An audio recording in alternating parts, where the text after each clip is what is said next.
Hello, everybody. I've wanted to read this book forever, and I've never read it from cover to cover.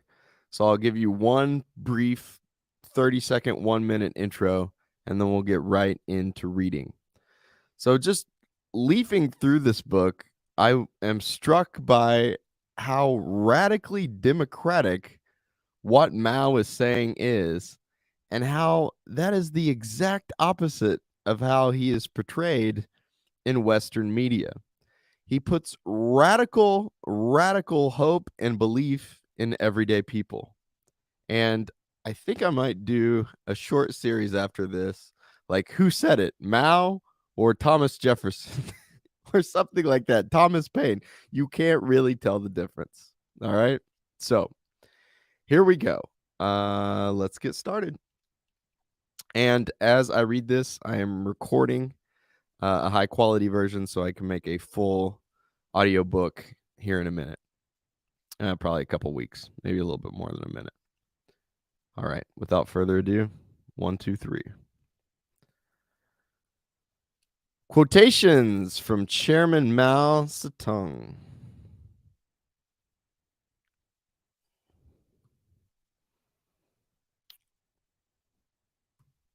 This is my own personal copy here. Workers of all countries, unite!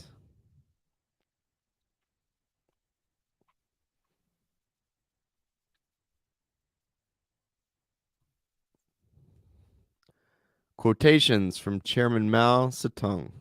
Foreign Language Press, Peking, 1972. This is put out by China Books out of San Francisco and printed in Hong Kong.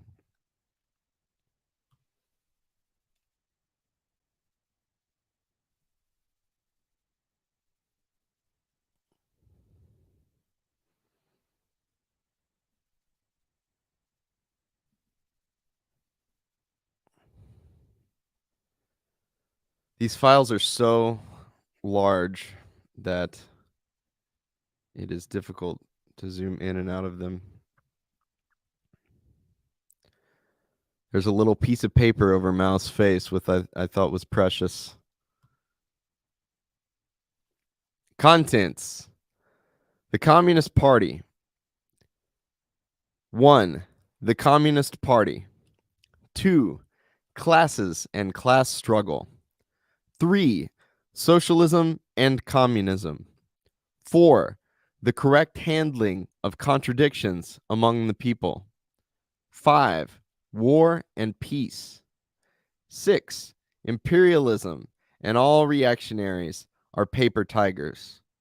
7. Dare to struggle and dare to win. 8. People's War. 9. The People's Army. 10. Leadership of party committees. 11. The mass line. 12. Political work. 13. Relations between officers and men. 14. Relations between the army and the people. 15. Democracy in the three main fields. 16. Education and the training of troops. 17. Serving the people. 18. Patriotism and internationalism. 19. Revolutionary heroism. 20. Building our country through diligence and frugality. 21. Self-reliance and arduous struggle. 22. Methods of thinking and methods of work. 23. Investigation and study. 24. Correcting mistaken ideas. 25. Unity. 26. Discipline. 27. Criticism and self-criticism. 28. Communists. 29. Cadres. 30. Youth. 31, women. 32, culture and art. And 33, study. Unless otherwise stated, the page number given for the source of a quotation refers to the first English edition of the book or pamphlet cited as published by the Foreign Languages Press, Peking. In cases where a word or phrase linked to the preceding text has been omitted in the opening sentence of the quotation, an asterisk is placed after the source. This is also done in a number of places where the English rendering has been reworded to make up for omission of context or to improve the translation. Translator. Okay, now before I get into this, a brief word of how I think this book will read best. Under each little quote, you have the citation of where that quote was pulled from. Often it's from a speech Mao gave, or from a book he wrote, or from a newspaper article. I feel reading each of those citations breaks up the flow and the real power and message of this book. So I'll make a brief pause in between each one I read, but if you want the source, just pull out your phone or look at your screen, and it'll be right there because I'm going to show you the exact book. All right, let's start. Chapter 1, The Communist Party. The force at the core leading our cause forward is the Chinese Communist Party. The theoretical basis guiding our thinking is Marxism-Leninism. If there is to be revolution, there must be a revolutionary party. Without a revolutionary party, without a party built on the Marxist-Leninist revolutionary theory and in the Marxist-Leninist revolutionary style, it is impossible to lead the working class and the broad masses of the people.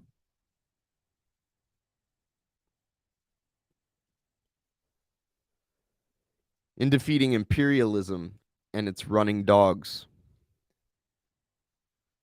Without the efforts of the Chinese Communist Party, without the Chinese Communists as the mainstay of the Chinese people, China can never achieve independence and liberation, or industrialization and the modernization of her agriculture.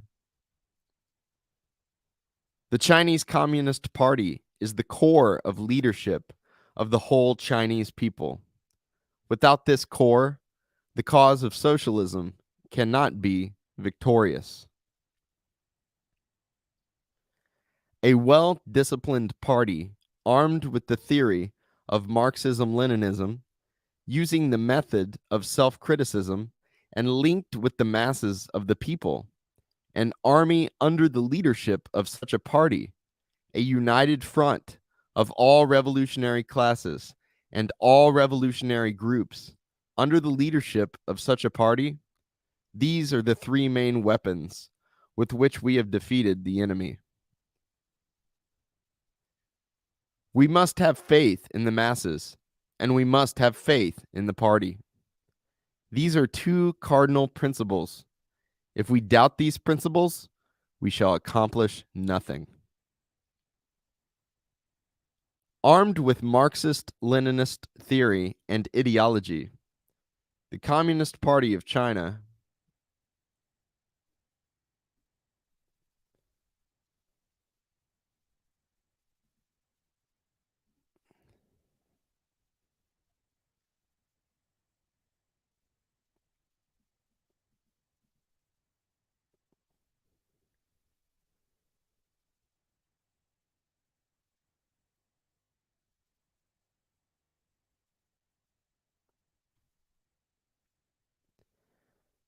has brought a new style of work to the Chinese people, a style of work which essentially entails integrating theory with practice, forging close links with the masses, and practicing self-criticism. No political party can possibly lead a great revolutionary movement to victory unless it possesses revolutionary theory and a knowledge of history, and has a profound grasp of the practical movement. As we used to say, the rectification movement is a widespread movement of Marxist education. Rectification means the whole party studying Marxism through criticism and self-criticism. We can certainly learn more about Marxism in the course of the rectification movement. It is an arduous task to ensure a better life for the several 100 million people of China and to build our economically and culturally backward country into a prosperous and powerful one with a high level of culture. And it is precisely in order to be able to shoulder this task more competently and work better together with all non-party people who are actuated by high ideals and determined to institute reforms that we must conduct rectification movements both now and in the future, and constantly rid ourselves of whatever is wrong. Policy is the starting point of all the practical actions of a revolutionary party and manifests itself in the process and the end result of that party's actions. A revolutionary party is carrying out a policy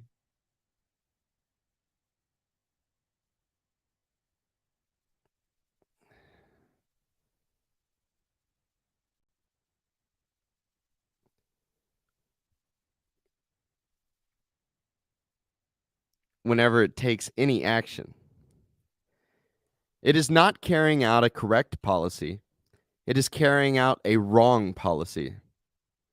If it is not carrying out a given policy consciously, it is doing so blindly. What we call experience is the process and the end result of carrying out a policy. Only through the practice of the people, that is, through experience, can we verify whether a policy is correct or wrong and determine to what extent it is correct or wrong. But people's practice, especially the practice of a revolutionary party and the revolutionary masses, cannot but be bound up with one policy or another. Therefore, before any action is taken, we must explain the policy which we have formulated in the light of the given circumstances to party members and to the masses. Otherwise, party members and the masses will depart from the guidance of our policy, act blindly, and carry out a wrong policy. Our party has laid down the general line and general policy of the Chinese Revolution, as well as various specific lines for work and specific policies. However, while many comrades remember our party's specific lines for work and specific policies, they often forget its general line and general policy. If we actually forget the party's general line and general policy, then we shall be blind, half-baked, muddle-headed revolutionaries. And when we carry out a specific line for work and a specific policy, we shall lose our bearings and vacillate now to the left and now to the right, and the work will suffer.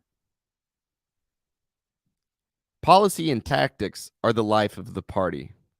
Leading comrades at all levels must give them full attention and must never, on any account, be negligent.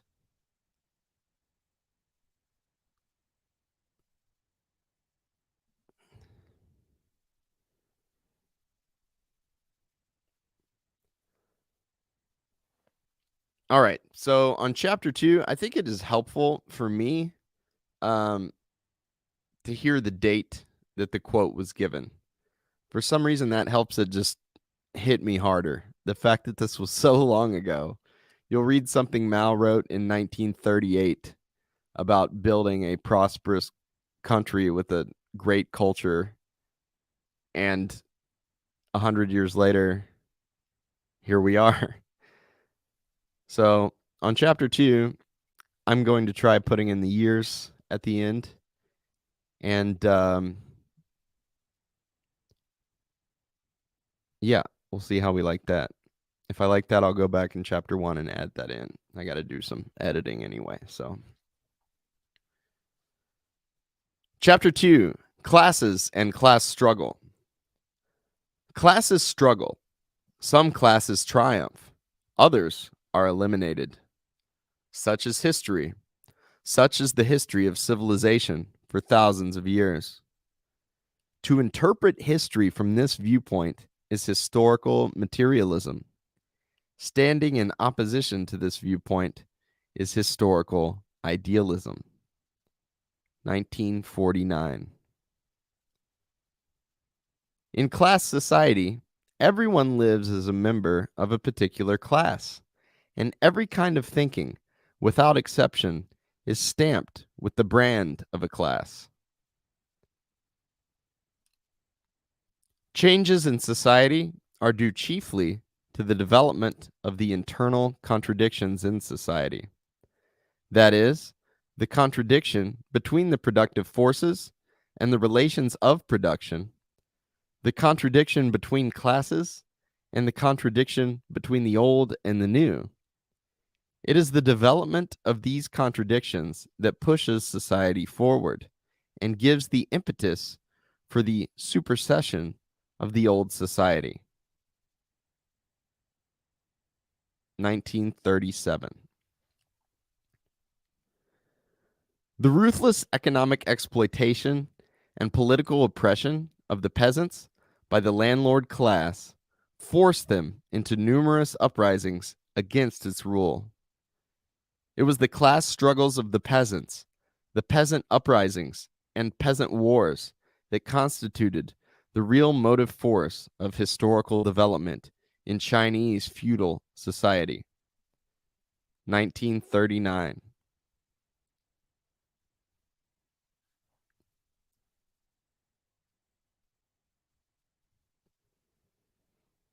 After reading a few of them, I really kind of like the citation. So I think I'm going to read it from now on. In the final analysis, national struggle is a matter of class struggle. Among the whites in the United States, it is only the reactionary ruling circles who oppress the black people. They can in no way represent the workers, farmers, revolutionary intellectuals, and other enlightened persons who comprise the overwhelming majority of the white people. Statement supporting the American Negroes and their just struggle against racial discrimination by U.S. imperialism, August 8th, 1963. People of the world unite and defeat the U.S. aggressors and all their lackeys. Second edition, page 3 to 4. It is up to us to organize the people. It is up to us to organize the people. As for the reactionaries in China, it is up to us to organize the people to overthrow them. Everything reactionary is the same. If you don't hit it, it won't fall. This is also like sweeping the floor, as a rule. Where the broom does not reach, the dust will not vanish of itself. The situation in our policy after the victory in the War of Resistance against Japan, August 13th, 1945, Selected Works, Volume 4, page 19. The enemy will not perish of himself. Neither the Chinese reactionaries nor the aggressive forces of U.S. imperialism in China will step down from the stage of history of their own accord. Carry the Revolution Through to the End, December 30th, 1948, Selected Works, Volume 4, page 301. A revolution is not a dinner party, or writing an essay, or painting a picture, or doing embroidery. It cannot be so refined, so leisurely and gentle, so temperate, kind, courteous, restrained, and magnanimous. A revolution is an insurrection, an act of violence by which one class overthrows another. Report on an investigation of the peasant movement in Hunan, March 1927. Selected Works, Volume 1, page 28. Chiang Kai-shek always tries to wrest every ounce of power and every ounce of gain from the people. And we? Our policy is to give him tit for tat and to fight for every inch of land. We act after his fashion. He always tries to impose war on the people, one sword in his left hand and another in his right. We take up swords too, following his example. As Chiang Kai-shek is now sharpening his swords, we must sharpen ours too. The situation and our policy after the victory in the War of Resistance against Japan, August 13th, 1945. Selected Works, Volume 4, page 14 to 15. Who are our enemies? Who are our friends? This is a question of the first importance for the revolution. The basic reason why all previous revolutionary struggles in China achieved so little was their failure to unite with real friends in order to attack real enemies. A revolutionary party is the guide of the masses, and no revolution ever succeeds when the revolutionary party leads them astray. To ensure that we will definitely achieve success in our revolution and will not lead the masses astray, we must pay attention to uniting with our real friends in order to attack our real enemies. To distinguish real friends from real enemies, we must make a general analysis of the economic status of the various classes in Chinese society and of their respective attitudes towards the revolution. Analysis of the classes in Chinese society, March 1926. Selected Works, Volume 1, page 13. Our enemies are all those in league with imperialism, the warlords, the bureaucrats, the comprador class, the big landlord class, and the reactionary section of the intelligentsia attached to them. The leading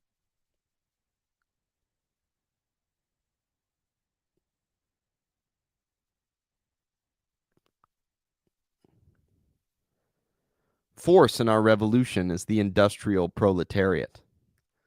Our closest friends are the entire semi-proletariat and petty bourgeoisie. As for the vacillating middle bourgeoisie, their right wing may become our enemy, and their left wing may become our friend. But we must be constantly on our guard and not let them create confusion within our ranks. Ibid, page 19. Whoever sides with the revolutionary people is a revolutionary. Whoever sides with imperialism, feudalism, and bureaucrat capitalism is a counter-revolutionary. Whoever sides with the revolutionary people in words only, but acts otherwise, is a revolutionary in speech. Whoever sides with the revolutionary people in deed as well as in word is a revolutionary in the full sense. Closing speech at the second session of the First National Committee of the Chinese People's Political Consultative Conference, June 23rd, 1950. I hold that it is bad, as far as we are concerned, if a person, a political party, an army, or a school is not attacked by the enemy. For in that case, it would definitely mean that we have sunk to the level of the enemy. It is good if we are attacked by the enemy, since it proves that we have drawn a clear line of demarcation between the enemy and ourselves. It is still better if the enemy attacks us wildly and paints us as utterly black and without a single virtue. It demonstrates that we have not only drawn a clear line of demarcation between the enemy and ourselves, but achieved a great deal in our work. To be attacked by the enemy is not a bad thing, but a good thing. May 26, 1939. First pocket edition, page 2. We should support whatever the enemy opposes and oppose whatever the enemy supports. Interview with 3 correspondents from the Central News Agency, the Sao Tang Pao and the Min Pao, September 16th, 1939. Selected Works, Volume 2, page 272. Our stand is that of the proletariat and of the masses. For members of the Communist Party, this means keeping to the stand of the party, keeping to party spirit and party policy. Talks at the Yan'an Forum on Literature and Art, May 1942. Selected Works, Volume 3, page 70. After the enemies with guns have been wiped out, there will still be enemies without guns. They are bound to struggle desperately against us, and we must never regard these enemies lightly. If we do not now raise and understand the problem in this way, we shall commit the gravest mistakes. Report to the Second Plenary Session of the Seventh Central Committee of the Communist Party of China, March 5th, 1949. Selected Works, Volume 4, page 364. The imperialists and domestic reactionaries will certainly not take their defeat lying down, and they will struggle to the last ditch. After there is peace and order throughout the country, they will still engage in sabotage and create disturbances in various ways, and will try every day and every minute to stage a comeback. This is inevitable and beyond all doubt. And under no circumstances must we relax our vigilance. Opening address at the first plenary session of the Chinese People's Political Consultative Conference, September 21st, 1949. In China, although in the main socialist transformation has been completed with respect to the system of ownership, and although the large-scale and turbulent class struggles of the masses characteristic of the previous revolutionary periods have in the main come to an end, there are still remnants of the overthrown landlord and comprador classes. There is still a bourgeoisie, and the remolding of the petty bourgeoisie has only just started. The class struggle by no means over. The class struggle is by no means over. The class struggle between the proletariat and the bourgeoisie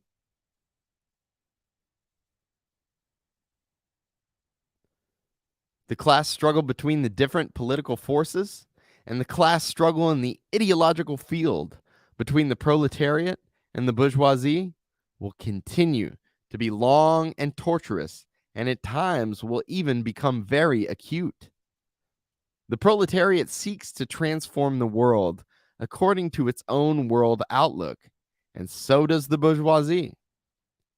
In this respect, the question of which will win out, socialism or capitalism, is still not really settled. On the correct handling of contradictions among the people, February 27th, 1957, first pocket edition, pages 51 to 52. It will take a fairly long period of time to decide the issue in the ideological struggle between socialism and capitalism in our country. The reason is that the influence of the bourgeoisie and of the intellectuals who come from the old society will remain in our country for a long time to come, and so will their class ideology.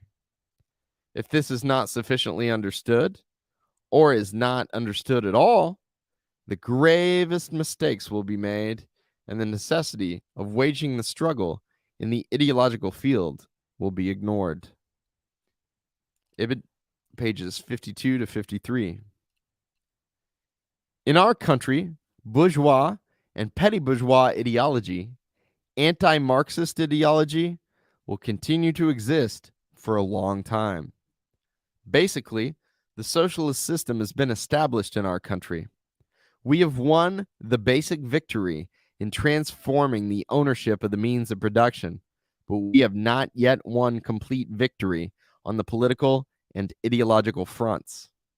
In the ideological field, the question of who will win in the struggle between the proletariat and the bourgeoisie has not been really settled yet.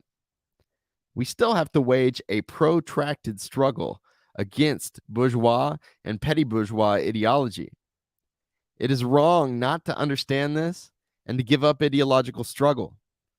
All erroneous ideas, all poisonous weeds, all ghosts and monsters must be subjected to criticism. In no circumstance should they be allowed to spread unchecked. However, the criticism should be fully reasoned, analytical, and convincing, and not rough, bureaucratic, metaphysical, or dogmatic. Speech at the Chinese Communist Party's National Conference on Propaganda Work, March 12, 1957, first pocket edition, pages 26 to 27. Both dogmatism and revisionism run counter to Marxism. Marxism must certainly advance. It must develop along with the development of practice and cannot stand still. It would become lifeless if it remained stagnant and stereotyped. However, the basic principles of Marxism must never be violated, or otherwise mistakes will be made. It is dogmatism to approach Marxism from a metaphysical point of view and to regard it as something rigid. It is revisionism to negate the basic principles of Marxism and to negate its universal truth. Revisionism is one form of bourgeois ideology. The revisionists deny the differences between socialism and capitalism, between the dictatorship of the proletariat and the dictatorship of the bourgeoisie. What they advocate is, in fact, not the socialist line, but the capitalist line. In present circumstances, revisionism is more pernicious than dogmatism. One of our current important tasks on the ideological front is to unfold criticism of revisionism. Ibid, pages 27 to 28. Revisionism, or right opportunism, is a bourgeois trend of thought that is even more dangerous than dogmatism. The revisionists, the right opportunists, pay lip service to Marxism. They too attack dogmatism, but what they are really attacking is the quintessence of Marxism. They oppose or distort materialism and dialectics, oppose or try to weaken the people's democratic dictatorship and the leading role of the Communist Party, and oppose or try to weaken socialist transformation and socialist construction. After the basic victory of the socialist revolution in our country, there are still a number of people who vainly hope to restore the capitalist system and fight the working class on every front, including the ideological one. And their right-hand men in this struggle are the revisionists. On the correct handling of contradictions among the people, February 27th, 1957. First pocket edition, pages 56 to 57. Chapter 3, Socialism and Communism. Communism is at once a complete system of proletarian ideology and a new social system. It is different from any other ideological and social system and is the most complete, progressive, revolutionary, and rational system in human history. The ideological and social system of feudalism has a place only in the Museum of History. The ideological and social system of capitalism has also become a museum piece in one part of the world, in the Soviet Union, while in other countries it resembles a dying person who is sinking fast, like the sun setting beyond the western hills, and will soon be relegated to the museum. The communist ideological and social system alone is full of youth and vitality, sweeping the world with the momentum of an avalanche and the force of a thunderbolt. On New Democracy, January 1940. Selected Works, Volume 2, pages 360 to 361. The socialist system will eventually replace the capitalist system. This is an objective law, independent of man's will. However much the reactionaries try to hold back the wheel of history, sooner or later, revolution will take place and will inevitably triumph. Speech at the meeting of the Supreme Soviet of the USSR in celebration of the 40th anniversary of the Great October Socialist Revolution, November 6th, 1957. We communists never conceal our political views. Definitely and beyond all doubt, our future or maximum program is to carry China forward to socialism and communism. Both the name of our party and our Marxist world outlook unequivocally point to this supreme ideal of the future, a future of incomparable brightness and splendor. On Coalition Government, April 24th, 1945. Selected Works, Volume 3, page 282.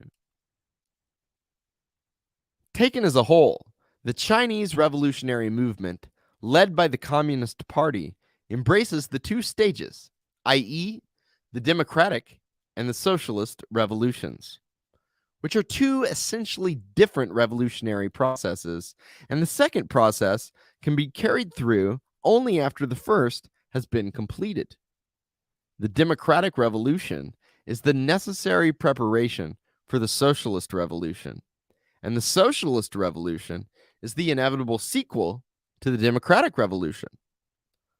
The ultimate aim for which all communists strive is to bring about a socialist and communist society.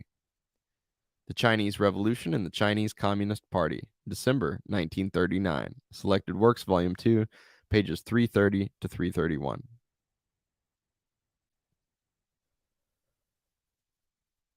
Socialist revolution aims at liberating the productive forces.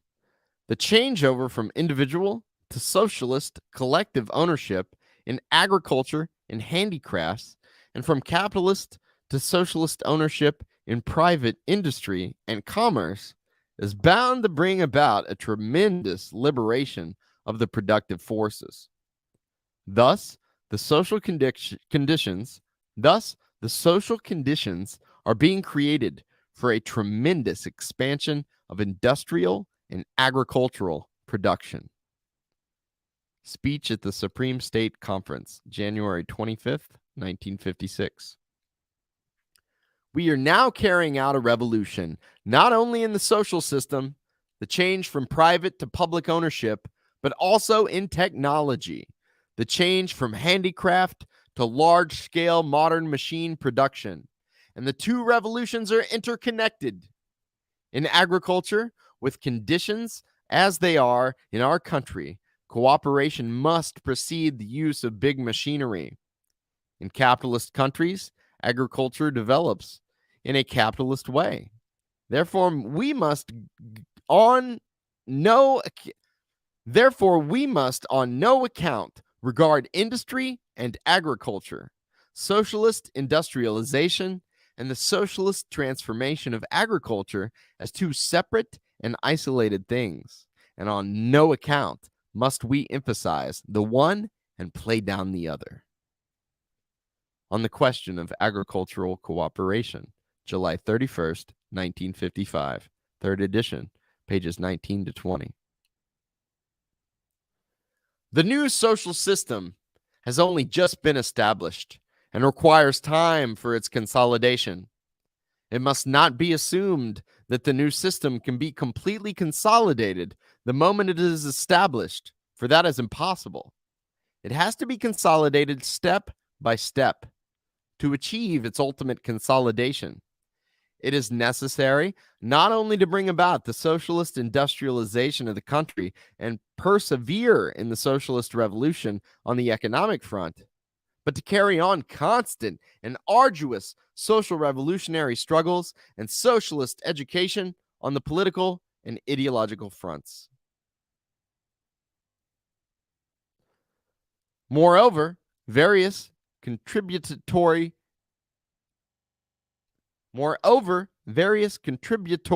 international factors are required. Speech at the Chinese Communist Party's National Conference on Propaganda Work, March 12th, 1957. First pocket edition, page 2. In China, the struggle to consolidate the socialist system, the struggle to decide whether socialism or capitalism will prevail, will still take a long historical period. But we should all realize that the new system of socialism will unquestionably be consolidated. We can assuredly build a socialist state with modern industry, modern agriculture, and modern science and culture. Ibid, pages 2 to 3.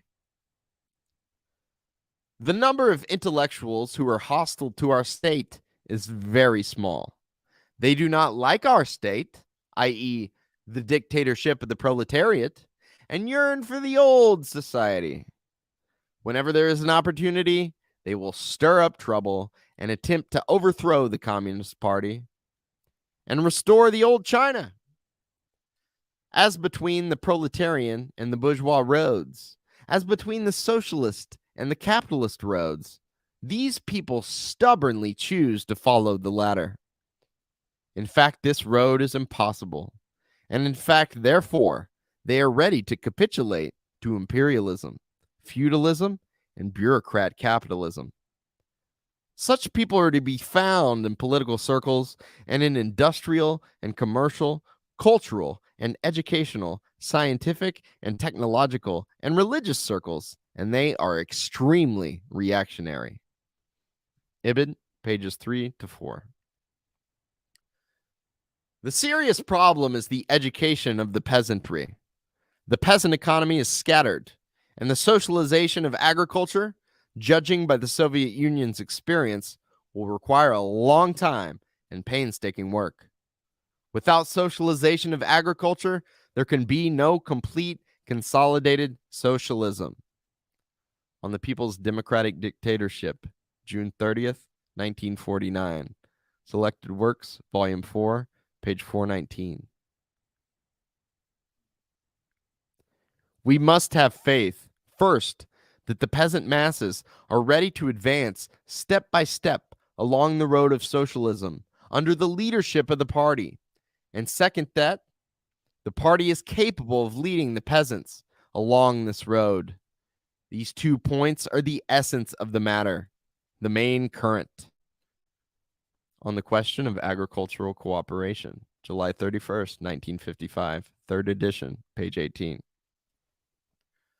The leading bodies in cooperatives must establish the dominant position of the poor peasants and the new lower middle peasants in these bodies, with the old lower middle peasants and the upper middle peasants, whether old or new, as the supplementary force. Only thus can unity between the poor and middle peasants be attained. The cooperatives be consolidated, production be expanded, and the socialist transformation of the entire countryside be correctly accomplished in accordance with the party's policy. Otherwise, unity between the middle and poor peasants cannot be attained. The cooperatives cannot be consolidated. Production cannot be expanded. And the socialist transformation of the entire countryside cannot be achieved. Introductory note to how control of the Wu-Tang cooperative shifted from the middle to the poor peasants, 1955. The Socialist Upsurge in China's Countryside Chinese Edition, Volume 2. It is essential to unite with the middle peasants, and it is wrong not to do so. But on whom must the working class and the Communist Party rely in the countryside in order to unite with the middle peasants and realize the socialist transformation of the entire countryside? Surely on none other than the poor peasants. That was the case when the struggle against the landlords was being waged and the land reform was being carried out. And that is the case today when the struggle against the rich peasants and other capitalist elements is being waged to achieve the socialist transformation of agriculture. In both these revolutionary periods, the middle peasants wavered in the initial stages. It is only after they clearly see the general trend of events and the approaching triumph of the revolution that the middle peasants will come in on the side of the revolution. The poor peasants must work on the middle peasants and win them over, that broaden from day to day until final victory. Introductory note to the lesson of the Middle Peasant Cooperative and the Poor Peasant Cooperative in Fuan County, 1955. Socialist Upsurge in China's Countryside, Chinese edition, Volume 2. There is a serious tendency towards capitalism among the well-to-do peasants. This tendency will become rampant if we in the slightest way neglect political work among the peasants during the cooperative movement for a very long period after. Introductory note 2. A resolute struggle must be waged against the tendency toward capitalism. 1955. Socialist Upsurge in China's Countryside, Chinese edition, Volume 1. The agricultural cooperative movement has been a severe ideological and political struggle from the very beginning. No cooperative can be established without going through such a struggle. Before a brand new social system can be built on the site of the old, the site must be swept clean. Invariably, remnants of old ideas reflecting the old system remain in people's minds for a long time, and they do not easily give way. After a cooperative is established, it must go through many more struggles before it can be consolidated. Even then, the moment it relaxes its efforts, it may collapse. Introductory note 2. A serious lesson, 1955. The Socialist Upsurge in China's Countryside, Chinese edition, Volume 1. The spontaneous forces of capitalism have been steadily growing in the countryside in recent years, with new rich peasants springing up everywhere and many well-to-do middle peasants striving to become rich peasants. On the other hand, many poor peasants are still living in poverty for lack of sufficient means of production, with some in debt and others selling or renting out their land. If this tendency goes unchecked, the polarization in the countryside will inevitably be aggravated day by day. Those peasants who lose their land and those who remain in poverty will complain that we are doing nothing to save them from ruin or to help them overcome their difficulties. Nor will the well-to-do middle peasants who are heading in the capitalist direction be pleased with us, for we shall never be able to satisfy their demands unless we intend to take the capitalist road. Can the worker-peasant alliance continue to stand firm in these circumstances? Obviously not. There is no solution to this problem except on a new basis, and that means to bring about, step by step, the socialist transformation of the whole of agriculture simultaneously with the gradual realization of socialist industrialization and the socialist transformation of handicrafts and capitalist industry and commerce. In other words, it means to carry out cooperation and eliminate the rich peasant economy and the individual economy in the countryside so that all the rural people will become increasingly well off together. We maintain that this is the only way to consolidate the worker-peasant alliance. On the question of agricultural cooperation, July 31st, 1955, third edition, pages 26 to 27.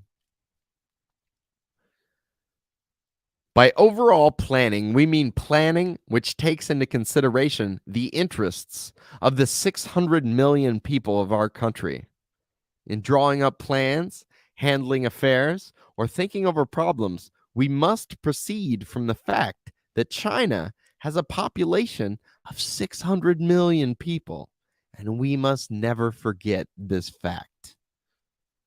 On the correct handling of contradictions among the people, February 27th, 1957, First Pocket Edition, page 47. In addition to the leadership of the party, a decisive factor is our population of 600 million. More people mean a greater ferment of ideas, more enthusiasm, and more energy. Never before have the masses of the people been so inspired, so militant, and so daring as at present. Introducing a Cooperative, April 15th, 1958. Apart from their other characteristics, the outstanding thing about China's 600 million people is that they are poor and blank.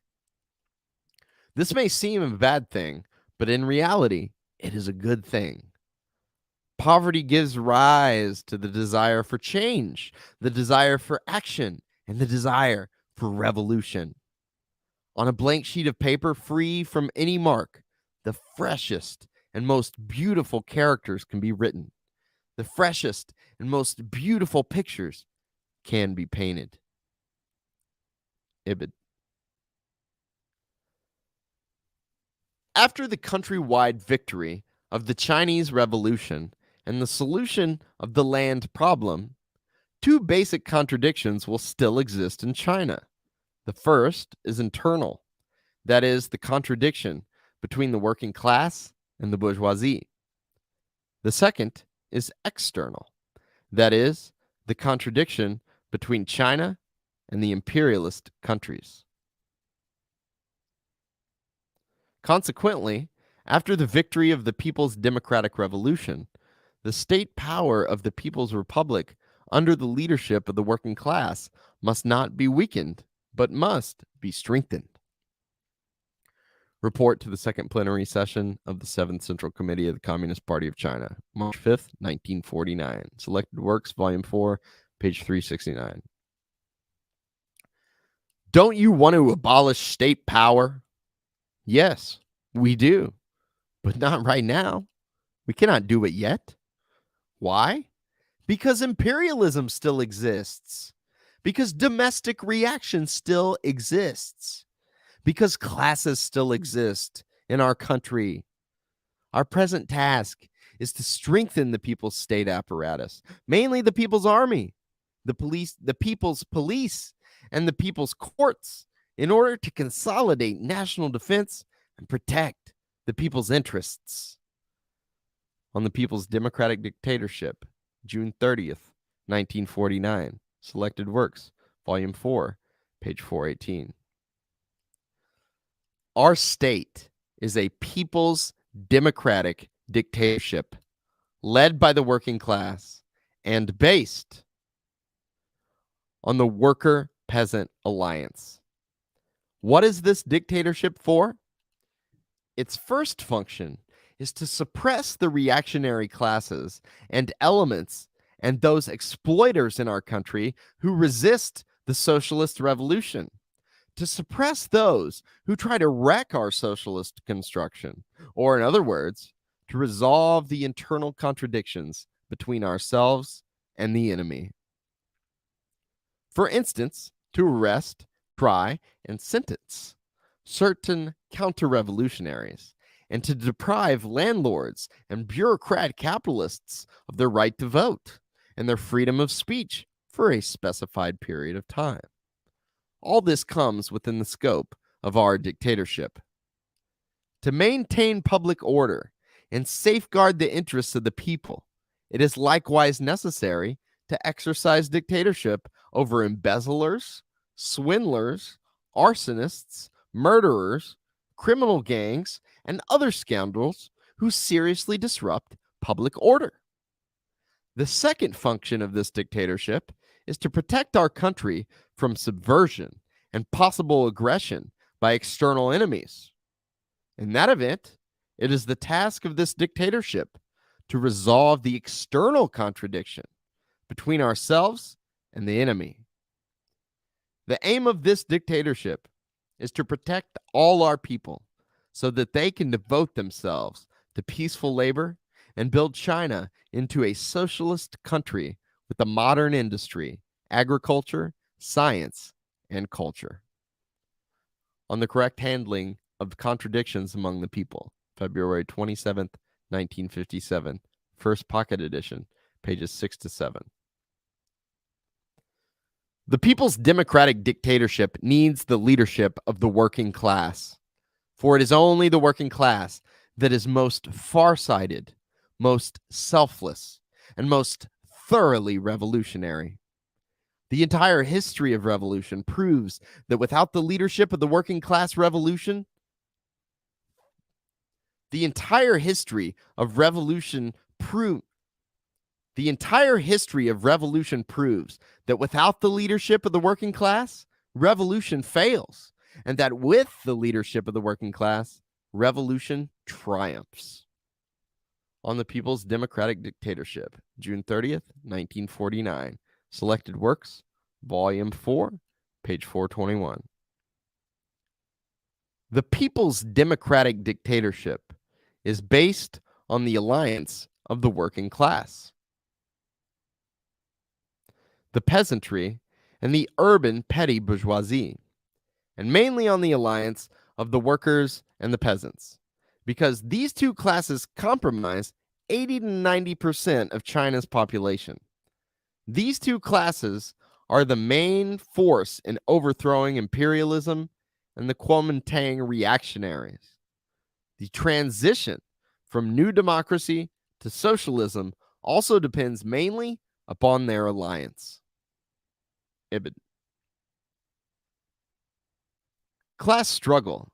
The struggle for production and scientific experiment and the three great revolutionary movements for building a mighty.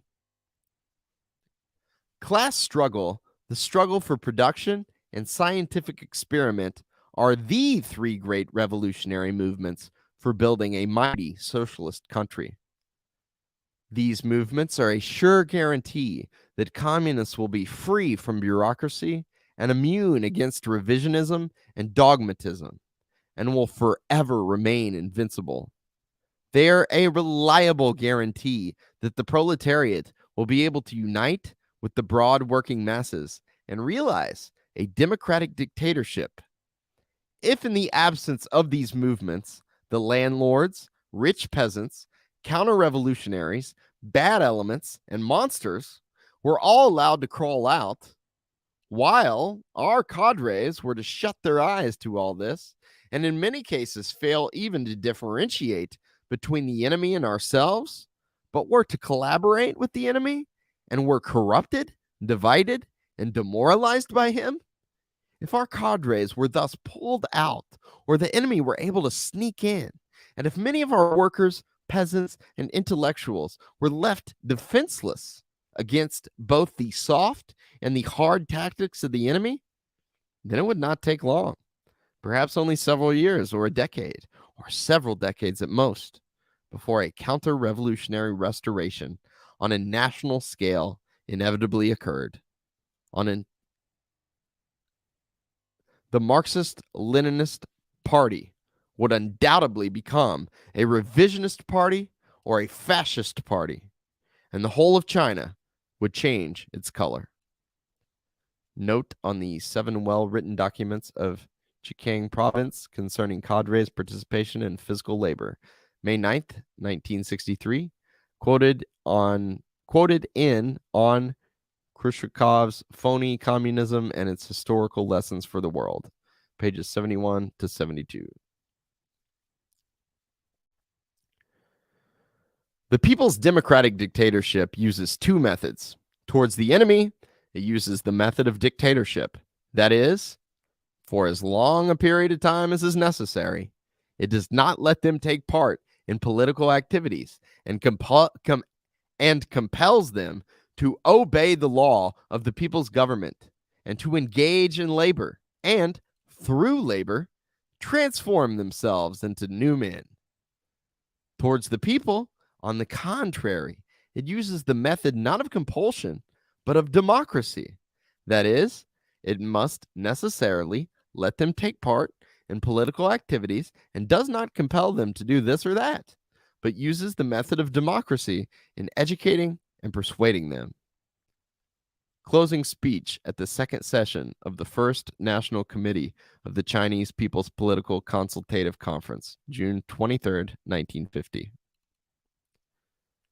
Under the leadership of the Communist Party, the Chinese people are carrying out a vigorous rectification movement in order to bring about the rapid development of socialism in China on a firmer basis.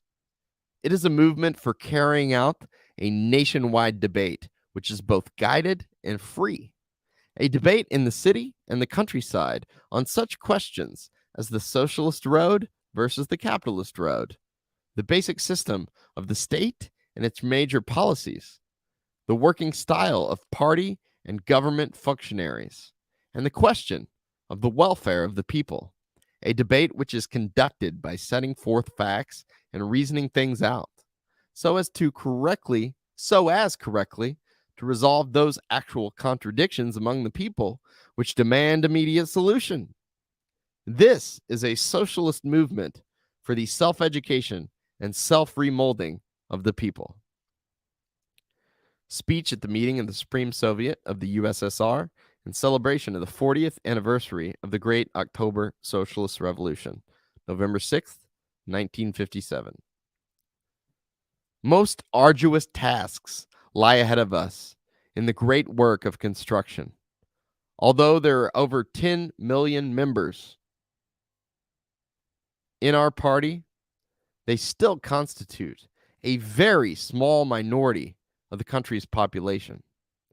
In government departments and public organizations and enterprises, much work has to be done by non-party people.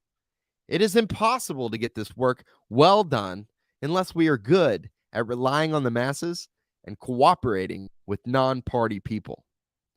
While continuing to strengthen the unity of the whole party, we must also continue to strengthen the unity of all nationalities, democratic classes, democratic parties, and people's organizations, and to consolidate and expand the People's Democratic United Front.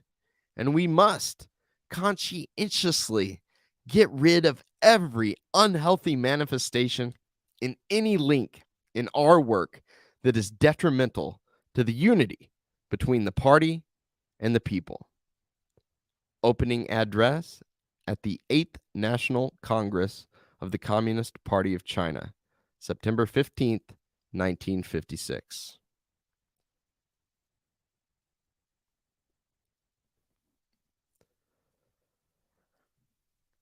Okay, we are stopping there today. That is the first 3 chapters of Mao's Little Red Book. Made a few errors here and there, but that's okay. We can go back and cut it out and fix it. But I thought it might be fun to record you all in the initial recording process. So that's what I did. We'll be back next Monday, probably do chapters 4, 5, and 6. And then once I think there's 33. I think chapter 3, 2, and 3 are really long. They start getting shorter. Yeah, once we get all 33 in there, just like the age of Jesus. Mao's Little Red Book, Jesus. Quite a bit of overlap there. If we get all 3 recorded, I'll put it all together and make it a much more professional, higher quality 4K audiobook with nice scans of each page. Hey, thank you. Thank you, Tim, my bass playing dude. Always love when you drop by, man. I appreciate you. Thank you to everybody else that stopped by.